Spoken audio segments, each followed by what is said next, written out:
أعوذ بالله من الشيطان الرجيم. بسم الله الرحمن الرحيم. ولما برزوا لجالوت وجنوده قالوا ربنا أفرغ علينا صبرا وثبت أقدامنا وانصرنا على القوم الكافرين.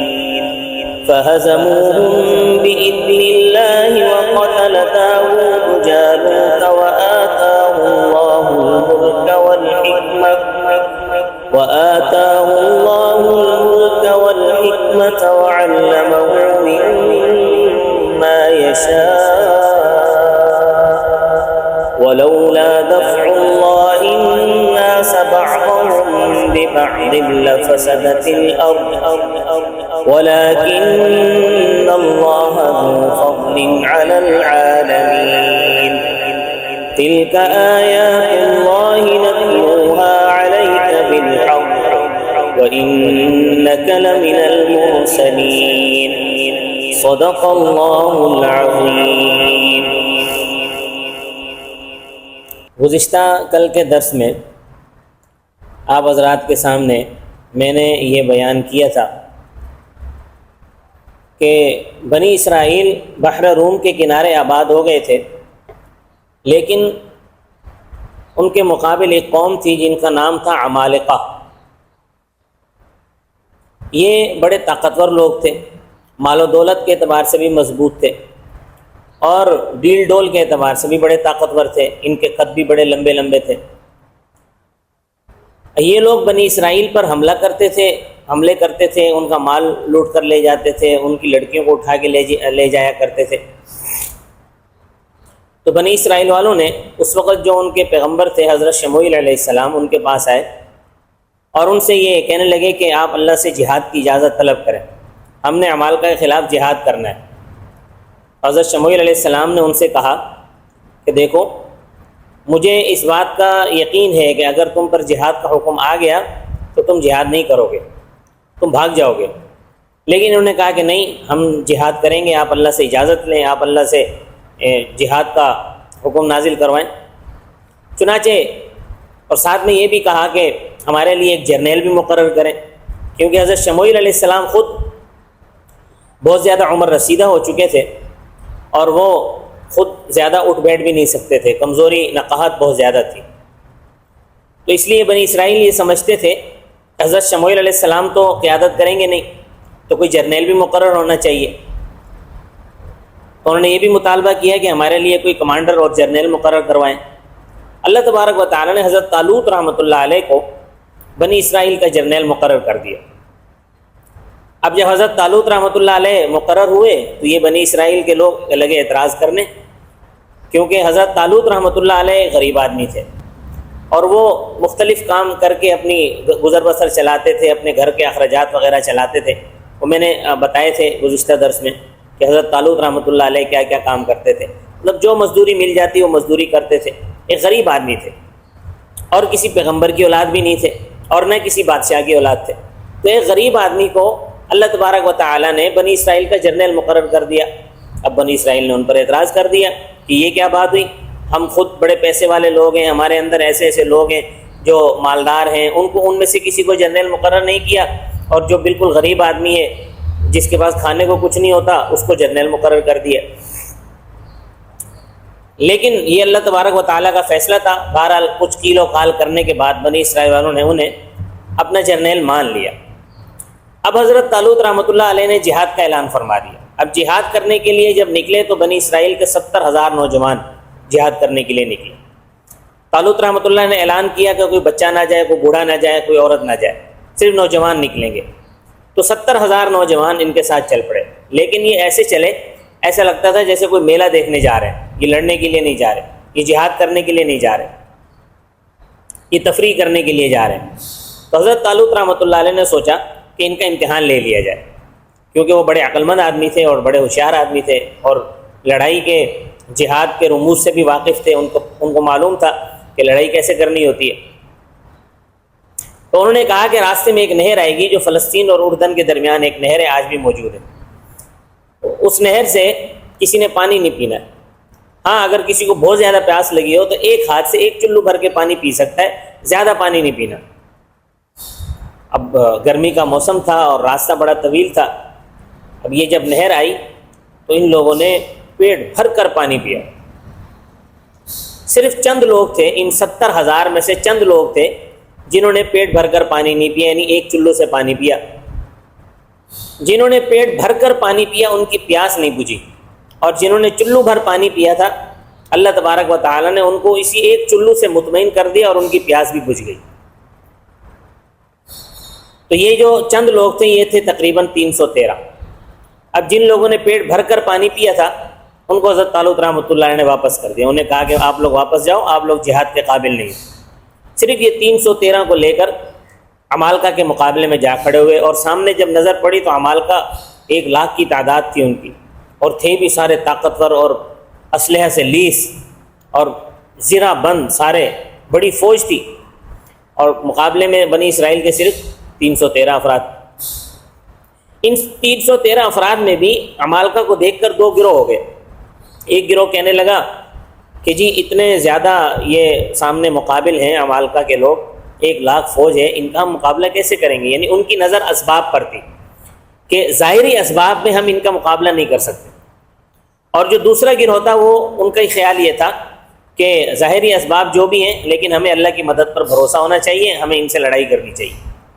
تو بہرحال ان 313 کو لے کر حضرت طالوت رحمۃ اللہ علیہ جب قوم عمالقہ کے سامنے جا کے کھڑے ہو گئے، ان آیات میں جو میں نے بھی تلاوت کی ہیں اس بات کا ذکر ہے۔ تو فرمایا کہ جب طالوت رحمۃ اللہ علیہ اپنا 313 کا لشکر لے کر، جو عمالقہ کا جو لشکر تھا اس کا جو جرنیل اور کمانڈر تھا اس کا نام تھا جالوت، بنی اسرائیل کے کمانڈر کا نام طالوت تھا اور عمالقہ کے کمانڈر کا نام جالوت تھا۔ یہ جالوت بھی بڑا جنگجو آدمی تھا۔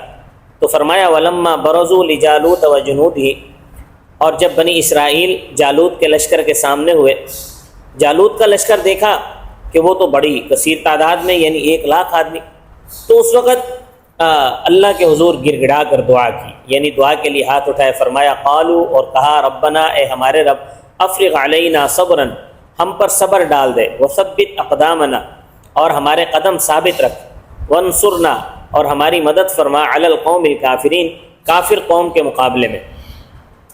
اب جو عمالقہ قوم کا جرنیل تھا جالوت، اس نے دیکھا کہ یہ تو تھوڑے سے لوگ ہیں، 313 لوگ ہیں اور میرا 1,00,000 کا لشکر ہے، تو اس نے یہ کہا کہ یہ جو 313 ہیں یہ جو تھوڑے سے لوگ ہیں ان کے لیے میری فوج کی ضرورت نہیں ہے، ان 313 کے لیے تو میں اکیلا کافی ہوں۔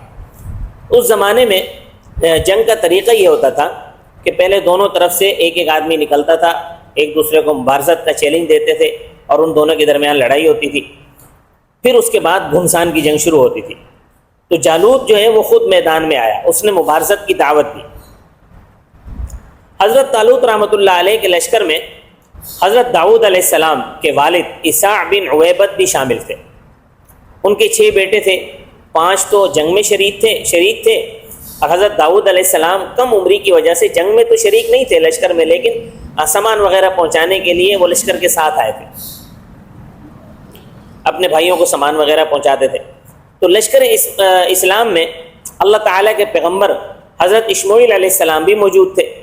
اللہ تعالیٰ نے اپنے نبی کو حکم دیا کہ جالوت کے مقابلے میں داؤد علیہ السلام کو نکالو۔ حضرت داؤد علیہ السلام کم عمر تھے، لیکن اللہ کا حکم ہوا ہے کہ جالوت ایک بہت طاقتور پہلوان تھا اور اپنی فوج کا کمانڈر تھا، اور اللہ کا حکم یہ ہوا کہ اس کے مقابلے میں داؤد علیہ السلام جو کم عمر ہے ان کو نکالو۔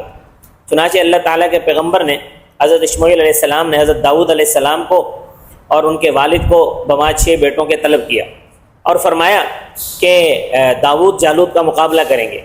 انہوں نے اس بات میں جواب دیا، انہوں نے کہا ٹھیک ہے، اگر داؤد جالوت کا مقابلہ کریں گے تو ٹھیک ہے۔ چنانچہ اللہ تعالیٰ کے نبی حضرت داؤد علیہ السلام جالوت کے مقابلے میں نکلے۔ تو حضرت داؤد علیہ السلام جب جالوت کا مقابلہ کرنے کے لیے آ رہے تھے تو راستے میں 3 پتھر پڑے ہوئے تھے، ان 3 پتھروں کو اللہ تبارک و تعالیٰ نے قوت گویائی عطا فرمائی۔ وہ 3 پتھر کہنے لگے حضرت داؤد علیہ السلام سے کہ آپ ہمیں اٹھا لو، ہم جالوت کو قتل کریں گے۔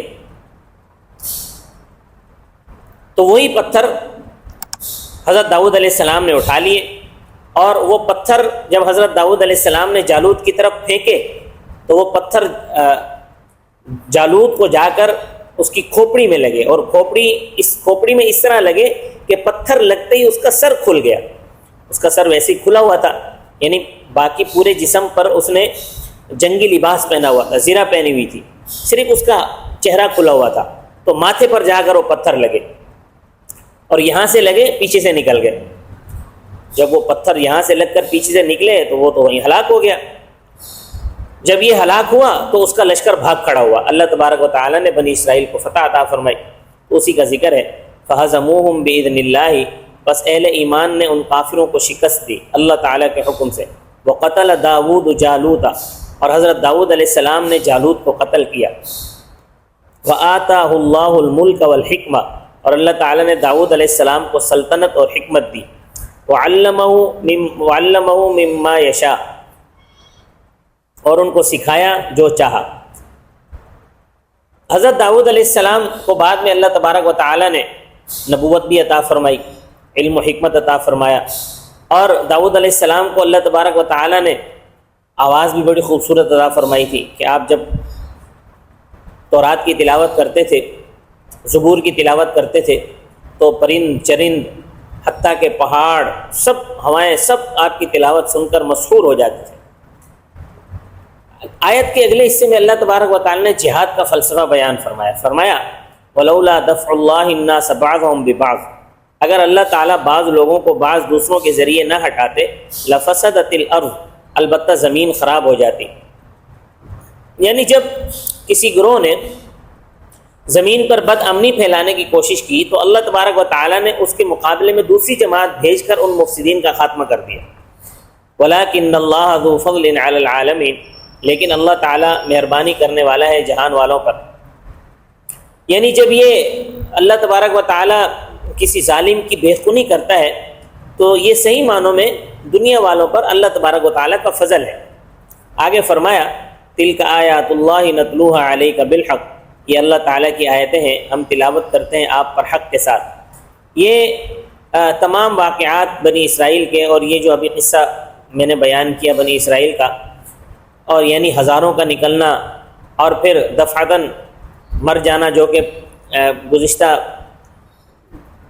2 درس سے پہلے یہ بیان ہوا تھا کہ ہزاروں لوگ جب انہوں نے عمالقہ سے جہاد کا سنا تو بھاگ کر جو ہے وہ جنگلوں میں چلے گئے، اللہ نے سب کو موت دے دی اور 8 دن تک وہ مرے رہے، پھر اس کے بعد اللہ نے انہیں دوبارہ زندہ کیا۔ اسی طرح پھر زندہ ہونا ان کا اور طالوت کا بادشاہ ہونا، یہ سب اللہ تعالیٰ کی آیتیں ہیں جو آپ صلی اللہ علیہ وسلم کو سنائی جاتی ہیں، اور اللہ تعالیٰ وہی کے ذریعے سے آپ کو بتاتے ہیں، وگرنہ آپ صلی اللہ علیہ وسلم نے کوئی تاریخ نہیں پڑھی ہوئی، اور نہ کسی تاریخ میں ایسے واقعات موجود ہیں جو اس بات کی ہے، دلیل اس بات کی ہے کہ آپ صلی اللہ علیہ وسلم اللہ تعالیٰ کے رسول ہیں۔ اگر آپ اللہ کے رسول نہ ہوتے تو یہ واقعات آپ کو کون بتلاتا؟ ظاہر ہے نہ آپ نے کہیں پڑھے ہیں، نہ آپ نے کوئی تاریخ کی کتاب پڑھی ہے، تو آپ کیسے یہ واقعات بیان فرما رہے ہیں؟ ظاہر ہے اللہ بتا رہا ہے۔ تو فرمایا یہ اس بات کی دلیل ہے کہ آپ ان واقعات کا آپ کی زبان مبارک سے ادا ہونا اس بات کی دلیل ہے کہ آپ اللہ کے رسول ہیں۔ وَإِنَّكَ لَمِنَ الْمُرْسَلِينَ، اور بے شک آپ صلی اللہ علیہ وسلم اللہ تعالیٰ کے رسولوں میں سے، بلکہ خاتم النبیین ہیں، نبوت کا سلسلہ آپ پر ختم ہو گیا ہے۔ اللہ تبارک و تعالیٰ ہم سب کو سمجھ کی توفیق عطا فرمائے۔ آج الحمدللہ 2 پارے درس قرآن کے مکمل ہو چکے ہیں۔ اللہ پاک مزید مجھے روز درس قرآن دینے کی ہمت عطا فرمائے، اور آپ حضرات کو روزانہ درس قرآن سننے کی ہمت عطا فرمائے۔ انشاءاللہ اسی طرح یہ سلسلہ آہستہ آہستہ اختتام کو پہنچے گا۔ وما علینا الا البلاغ المبین۔